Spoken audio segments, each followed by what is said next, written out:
नमस्कार दोस्तों, स्वागत आप सभी का। जैसा कि आप सभी जानते हैं, हम एनसीईआरटी बुक के चैप्टर नंबर 4 के बारे में अध्ययन कर रहे हैं और चैप्टर नंबर 4 के व्यवस्थित रूप से हमने नोट्स बना लिए हैं। कम्प्लीटली सभी वीडियो में मैंने उनको अच्छे से समझा दिया है और अब हम चर्चा कर रहे हैं उसमें पाठ्य पुस्तक के अंदर पूछे गए प्रश्नों के बारे में, जिसमें से हमने काफ़ी प्रश्न पढ़ लिए हैं। पिछले वीडियो के आगे कंटिन्यू करने से पहले पिछले वीडियो में एक थोड़ा सा करेक्शन रह गया था, वो करेक्शन मैंने बताने के लिए वापस इस प्रश्न पर लौटा हूँ। यहाँ पूछा था निम्न यौगिकों का नामकरण कैसे करेंगे। तो यहाँ पर देखिए CH3 CH2 Br, ठीक है, ये सारे नामकरण तो हमने कर लिए थे। यहाँ थोड़ी गलती से मिस्टेक हुई है तो इसको थोड़ा आप चेंज कर लीजिएगा। यहाँ इसका नाम जो है वो मैथेनोइक नहीं होगा, ये मैथेनोइक हमने लिखा हुआ, ये मैथेनोइक नहीं होगा, इसका नाम होगा फॉर्मेल्डिहाइड। ठीक है, इसका नाम फॉर्मेल्डिहाइड होगा, या तो इसको फॉर्मेल्डिहाइड कह दीजिए या इसको कहते हैं मैथेनल, मैथेनल, क्योंकि यहाँ पर एल्डिहाइड समूह जुड़ा हुआ है, HCHO एल्डिहाइड समूह जुड़ा हुआ है, तो फिर ये फॉर्मेल्डिहाइड होगा, या फिर एक कार्बन है तो मैथेन, और एल्डिहाइड के लिए जो अनुलग्न लगता है वल लगता है तो मैथेनल होगा। बस यही करेक्शन था यहाँ पे, आप वापस चेक कर लीजिएगा इसको। चलिए लौटते हैं अगले प्रश्न की तरफ, जहाँ पर हमने पिछले वीडियो में छोड़ा है।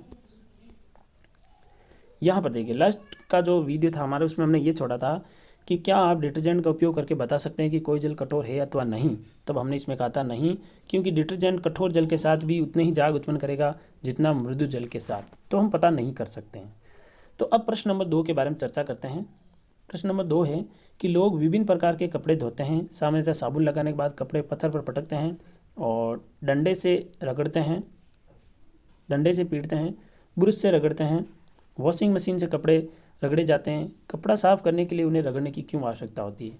तो ये कोई खास प्रश्न है नहीं, फिर भी इसका जवाब सुन लीजिए कि जब कपड़े साबुन पर लगाया जाता है तो साबुन तेलीय मेल के साथ मिलकर मिशेल बनाता है, और मिशेल कोलाइड की तरह बने रहते हैं। कोलाइड की तरह का मतलब होता है एक गाढ़ा विलयन, ठीक है, गाढ़ा पदार्थ। कपड़े को रगड़ने, पीटने, पत्थर पर पटकने के साबुन कपड़े में समान रूप से फैल जाता है, जिससे मिशेल बनने में आसानी होती है, ताकि कपड़े में लगे दाग मिशेल मेल के रूप में आसानी से अलग हो जाते हैं और कपड़ा साफ हो जाता है। कुछ नहीं है, बस ये जो आपने साबुन लगाया वो पूरे कपड़े में फैल जाएगा और जहाँ पर भी गंदगी होगी वहाँ पर मिशेल निर्माण करके उसको हटा देगा। बस ये रीज़न है। तो आप नोटबुक में चाहो तो इसको मत करना, ठीक है। अगला प्रश्न है, अब यहाँ पर देखिए आपकी बुक के अभ्यास प्रश्न आ गए, यानी कि बुक के अंदर जितने भी प्रश्न पूछे गए थे पाठ के बीच बीच में, वो सारे प्रश्न हमने कम्प्लीटली पढ़ लिए हैं। अब आते हैं अभ्यास प्रश्नों के बारे में। तो बुक के पीछे जो अभ्यास प्रश्न है वो पहला है, ये रहा एथेन। तो एथेन का आणविक सूत्र है, इसमें 6 आबंध हैं, 7 से जो आबंध है, या 8 है या 9 है। ये कैसे पता करें, देखिए एक का CH2H6 क्या होता है, ये होता है CH3 और CH3, ठीक है। तो यहाँ पर हम क्या देख पा रहे हैं कि एक कार्बन दूसरे कार्बन से जुड़ा हुआ है और तीनों के साथ 3-3 हाइड्रोजन है, ठीक है।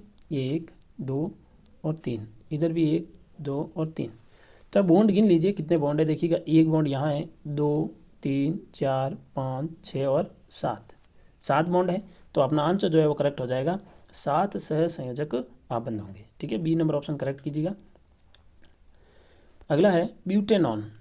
ब्यूटेनॉन देखिए थोड़ा लिखा हुआ गलत है, ब्यूटेनॉन। ब्यूटेनॉन चतु कार्बन यौगिक है, इसका प्रकार्यात्मक समूह है। प्रकार्यात्मक समूह का मतलब इसमें कार्यात्मक समूह कौन सा जुड़ा हुआ है। तो देखिए ब्यूटेनॉन में पीछे ऑन लगा हुआ है, और ऑन कब लगता है, जब कीटोन होता हो, ठीक है। इसका मतलब इसका क्रियात्मक समूह कौन है, कीटोन, और कीटोन की जो संरचना होती है वो इस प्रकार की होती है, ठीक है। तो इसका आंसर जो करेक्ट होगा वो कीटोन हो जाएगा। अगला प्रश्न है, खाना बनाते समय यदि बर्तन की तली बाहर से काली हो रही हो तो इसका मतलब क्या है। इसका मतलब क्या है कि भोजन पूरी तरीके से पका नहीं है। ऑप्शन नंबर बी है कि ईंधन पूरी तरह से नहीं जल रहा है, सी ईंधन आर्द्र है, और डी ईंधन पूरी तरह से जल रहा है। तो इसका करेक्ट आंसर होगा कि ईंधन जो है वो पूरी तरीके से नहीं जल रहा है, जिससे पीली ज्वाला निकल रही है, और पीली ज्वाला के कारण जो बर्तनों की तली है वो काली हो रही है। तो इसका करेक्ट जवाब ऑप्शन नंबर बी होगा। अगला प्रश्न पूछा हुआ है कि CHCl3, ठीक है, क्लोरोमेथेन में आबंध निर्माण का उपयोग कर सहसंयोजक आबंध की प्रकृति बताइए। तो देखिए यहाँ पर सबसे पहले एक समूह होता है CH4, जिसको मैथेन पढ़ते हैं या मीथेन पढ़ते हैं। उसमें क्या होता है, एक हाइड्रोजन को कम कर दिया है और वहाँ पर कौन आ गया, क्लोराइड आ गया, यानी कि एक हाइड्रोजन का क्लोराइड ने क्या कर दिया, प्रतिस्थापन कर दिया, और अपना अष्टक पूर्ण करने के लिए कार्बन के साथ में सहसंयोजक बंध बना लेता है। जैसा कि आप चित्र में देख पा रहे हैं, यहाँ पर एक कार्बन है, 3 तो हाइड्रोजन जुड़ गए हैं और चौथा बॉन्ड जो है वो सहसंयोजक बॉन्ड बना लेता है किसके साथ में, कार्बन के साथ, और कौन, क्लोरो। क्योंकि क्लोरीन का इलेक्ट्रॉनिक विन्यास होता है 287, तो इसको एक इलेक्ट्रॉन की आवश्यकता होती है। वो एक इलेक्ट्रॉन कार्बन के साथ साझा कर लेता है और अपना अष्टक पूर्ण कर लेता है और सहसंयोजक बंध बना लेता है। ठीक है, इनके अष्टक में देखिए 8 इलेक्ट्रॉन हो गए। तो हम यही कहेंगे कि यहाँ पर हाइड्रोजन को इसने विस्थापित कर दिया है, और हाइड्रोजन को विस्थापित करके उसकी जगह एक इलेक्ट्रॉन की साझेदारी करके 3 आबंध तो हाइड्रोजन से बना लेता है, और चौथा इलेक्ट्रॉन जो है क्लोरीन के साथ बंध बनाकर अपना कोष पूर्ण करता है। ठीक है, तो ये कोई बड़ी बात नहीं है, बिल्कुल सिंपल सी चीज़ें हैं, ये आराम से समझ में आ जाएगी। ठीक है, चलिए, तो ये आप नोटबुक में नहीं करें तो भी चलेगा प्रश्न। चलिए अगला प्रश्न 5वां, इलेक्ट्रॉन बिंदु संरचना बनाइए। इलेक्ट्रॉन बिंदु संरचना बनानी है हमें। अब वो इलेक्ट्रॉन बिंदु संरचना किसकी बनानी, पहले है एथेनोइक अम्ल। अब देखिए, जब भी आप इलेक्ट्रॉन बिंदु संरचना बनाते हैं तो एक बात पता होनी चाहिए, जैसे एथेनोइक अम्ल है तो वो क्या होता है, पहले तो हमें एथेनोइक अम्ल का फॉर्मूला आना चाहिए, CH3COOH, ये एथेनोइक अम्ल होता है। एथेनोइक अम्ल जब ऐसा होता है तो इसमें हम क्या देख पा रहे हैं कि एक कार्बन है ये वाला, इससे 3 हाइड्रोजन जुड़े हुए हैं, यानी कि 3 बंधों का यहाँ पर क्या हो जाएगा, 1 2 3 बॉन्ड के साथ में यहाँ होता है सहसंयोजक बंध, वो भी किसके साथ, हाइड्रोजन के साथ। और यहाँ हाइड्रोजन अपना इलेक्ट्रॉन लेकर आएंगे, वो क्रॉस के रूप में बताया मैंने। तो 3 बॉन्ड तो ये बन गए, तो ये CH3 तो कंप्लीट हो गया। उसके बाद में एक कार्बन आ रहा है, यानी इससे कार्बन जुड़ा हुआ है, तो एक एक बॉन्ड से ये देखिए दूसरा कार्बन जुड़ गया, इससे एक एक इलेक्ट्रॉन का साझा करके। ठीक है, और ये जो कार्बन है, इस कार्बन से देखिए ऑक्सीजन जुड़े हुए 2, तो एक ऑक्सीजन तो जुड़ता है यहाँ डबल बॉन्ड से, यानी कि 2 इलेक्ट्रॉनों का साझेदारी होगी, और ऑक्सीजन के पास अब 4 इलेक्ट्रॉन और बच गए। ठीक है, और फिर आएगा OH। OH में इस प्रकार होगा, ये O जो है वो एक इलेक्ट्रॉन का साझा करता है कार्बन के साथ, और एक इलेक्ट्रॉन का साझा करता है वो हाइड्रोजन के साथ, फिर भी ऑक्सीजन के पास 4 इलेक्ट्रॉन बच जाते हैं। ठीक है, चलिए अब देखते हैं कि इनका अष्टक पूर्ण हुआ या नहीं। तो अष्टक पूर्ण हुआ कि नहीं, देखिए हाइड्रोजन के पास में देखिए यहाँ 2 इलेक्ट्रॉन हो गई, 2 यहाँ पर भी 2, हाइड्रोजन का अष्टक तो पूर्ण है। कार्बन का अष्टक गिन के देखिए ज़रा, इस गोले के अंदर 8 इलेक्ट्रॉन होने चाहिए, 8 इलेक्ट्रॉन है, इसका अष्टक पूर्ण है। इस कार्बन की बात करें दूसरे नंबर की, तो यहाँ इसके पास 8 इलेक्ट्रॉन होने चाहिए, गिन के देखिए इसके अंदर 8 इलेक्ट्रॉन है कि नहीं है, इसके अंदर 8 इलेक्ट्रॉन है। ऑक्सीजन की बात करें तो ऑक्सीजन के पास में भी 8 इलेक्ट्रॉन है। ठीक है, और इस ऑक्सीजन की बात करें दूसरे वाले की, तो इसमें भी 8 इलेक्ट्रॉन हो जाएंगे, और यहाँ हाइड्रोजन के पास में 2 इलेक्ट्रॉन है।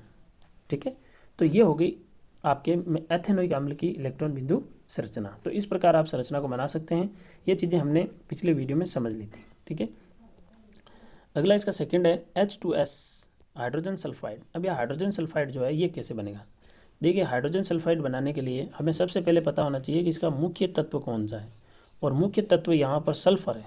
ठीक है, सल्फाइड यानी सल्फर से बना हुआ है, तो मुख्य तत्व सल्फाइड है, तो कहने का मतलब एक सल्फर से 2 हाइड्रोजन जुड़े हुए हैं, ये तरीका होता है।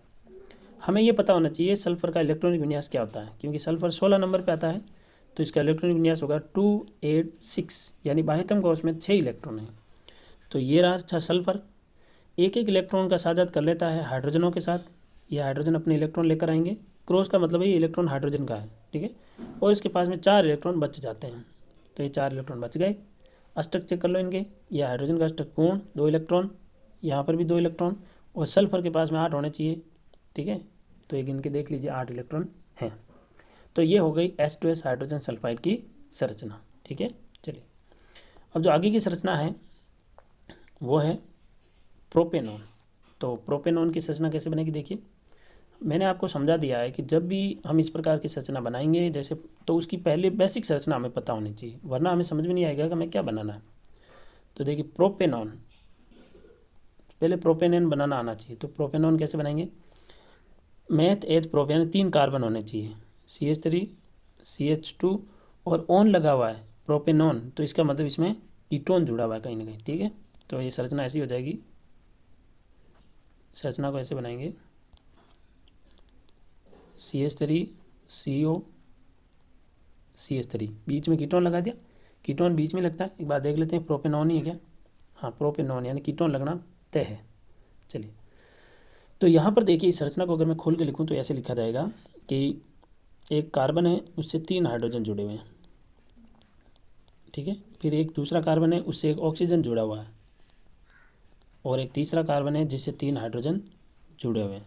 ये ऐसी संरचना बनेगी। हमें इसकी इलेक्ट्रॉन बिंदु संरचना बनानी है। तो कैसे बनाएंगे, देखो पहला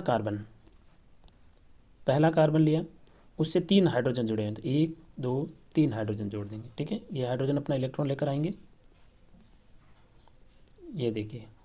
ठीक है, चलिए उसके बाद में एक इलेक्ट्रॉन का साझा हो रहा है और अगला कार्बन आ रहा है, अगला कार्बन आ गया। अगले कार्बन से नीचे ऑक्सीजन जुड़ा हुआ है और डबल बॉन्ड का मतलब 2 इलेक्ट्रॉन का साझा। ऑक्सीजन के पास फिर 4 इलेक्ट्रॉन बचे रहेंगे, 2 का साझा हो गया। आगे सिंगल बॉन्ड है, यानी एक इलेक्ट्रॉन का फिर साझा हो रहा है और फिर एक कार्बन है, ये रहा कार्बन, उससे 3 हाइड्रोजन है, तो एक इलेक्ट्रॉन का हाइड्रोजन के साथ साझा होगा, ये देखिए।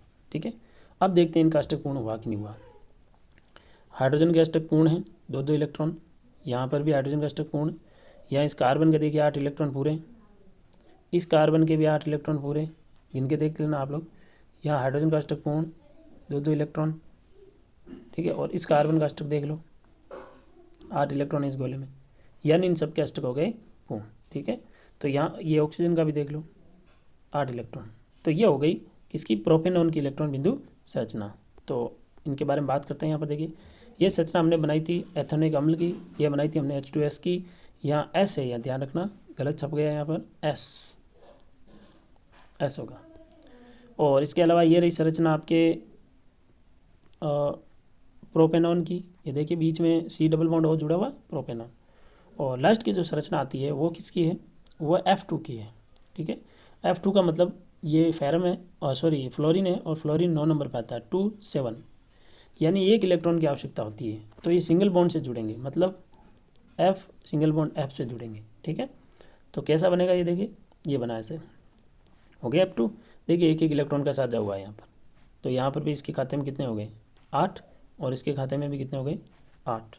ठीक है, तो ये हो गई F2 की संरचना। बहुत ईजी थी। इलेक्ट्रॉन बिंदु संरचना से प्रश्न आ सकते हैं बोर्ड में, आप अच्छे से इनको पढ़िएगा और अच्छे से इनका प्रयास कीजिएगा। मिलते हैं अगली क्लास में, तब तक के लिए जय हिंद जय भारत।